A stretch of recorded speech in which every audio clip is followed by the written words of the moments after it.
તો પશ્ચિમ બંગાળ સહિતના રાજ્યોમાં ભાજપના શાનદાર પ્રદર્શન બાદ સુરત શહેરમાં ઉજવણીનો માહોલ જોવા મળી રહ્યો છે।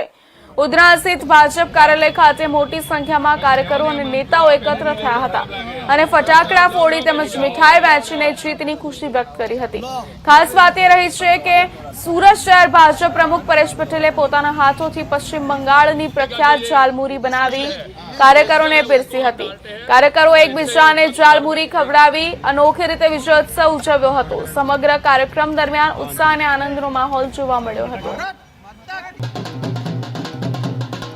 ભાજપની ભવ્ય જીત એટલે બંગાળમાં હિન્દુ રાષ્ટ્રની શરૂઆત થઈ રહી છે। આ બહુ મોટી વાત છે।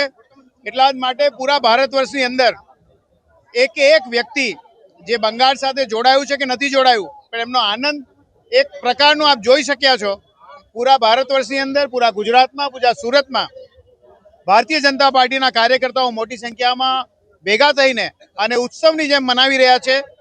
માનનીય પ્રધાનમંત્રી શ્રી નરેન્દ્ર મોદી સાહેબ, માનનીય અમિત શાહ સાહેબે જે સખત મહેનત કરી અને વેસ્ટ બંગાળની અંદર 2/3 મેજોરિટી આજથી 10 વર્ષ પહેલા ફક્ત 3 બેઠક ધરાવતું ભારતીય જનતા પાર્ટી આજે 2/3 મેજોરિટી સાથે પૂરા બેંગાલની વેસ્ટ બેંગાલની અંદર રાજ કરશે અને સુશાસન લાવશે, સમૃદ્ધિ લાવશે, સંસ્કૃતિ બચાવશે। આ કાર્ય ભારતીય જનતા પાર્ટી કરવા જઈ રહી છે।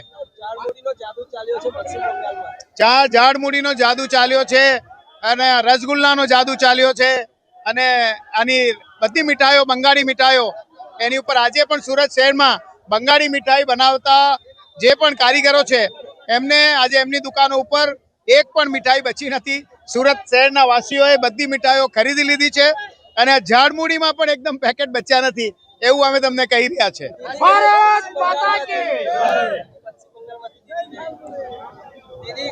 દીદી તો જવાની હતી, એ નક્કી હતું અને આજે જે રીતે 2/3 મેજોરિટીથી કામ થયું છે એ બતાવે છે કે બંગાળના લોકો પણ આ ડેવલપમેન્ટમાં ઇન્વેસ્ટ હતા, ભારતીય જનતા પાર્ટી સાથે, માનનીય પ્રધાનમંત્રી સાથે જોડાવા માંગતા હતા। એટલા માટે જ આ 2/3 મેજોરિટી આવી છે।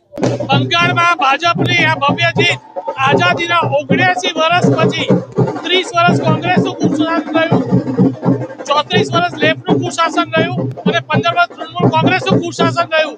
આ 79 વર્ષના કુશાસન પછી પહેલી વાર આજે વેસ્ટ બેંગોલના લોકોને સુશાસનનો અનુભવ થવા જઈ રહ્યો છે અને આના માટે હું આદરણીય પ્રધાનમંત્રી શ્રી નરેન્દ્ર મોદીજીને, ગૃહમંત્રી અમિત શાહ સાહેબને તથા ત્યાં શુભેન્દુ અધિકારી સહિત ત્યાં જેટલા કાર્યકર્તાઓએ દિન રાત અથાગ પરિશ્રમની પરાકાષ્ઠા કરી છે। આ વિજય કોઈ થોડા વખતમાં મળેલો વિજય નથી, વર્ષોની આ મહેનત છે અને આઝાદ ભારતના ઇતિહાસમાં જો ભારતીય જનતા પાર્ટીને સૌથી મોટી જીત મળી હોય તો આ પશ્ચિમ બંગાળની છે, એની ઉજવણી આપ જોઈ રહ્યા છો। ઝાલમુડીનો જાદુ તો ખરેખર ચાલ્યો છે। જ્યારે આપણા પ્રધાનમંત્રી શ્રી કહ્યું હતું કે ઝાલમુડી આ મોદી સાહેબ વાળી ઝાલમુડી છે, અમે ગુજરાતમાં તમને બેંગોલી ઝાલમુડી ખવડાવીએ છીએ અને આ ઝાલમુડીનો જે સ્વાદ છે અત્યારે આપણને બહુ સારો લાગે છે પણ મમતા બેનર્જી કદાચ બહુ તીખો લાગ્યો છે અને કદાચ એ પોતાની ભવાનીપુર સીટ પણ હારી જાય એવી સ્થિતિનું નિર્માણ થયું છે। ત્યારે ખરેખર હું ધન્યવાદ આપીશ બધા જ ભારતીય જનતા પાર્ટીના કાર્યકર્તાઓને તેમના અથાગ પરિશ્રમ માટે અને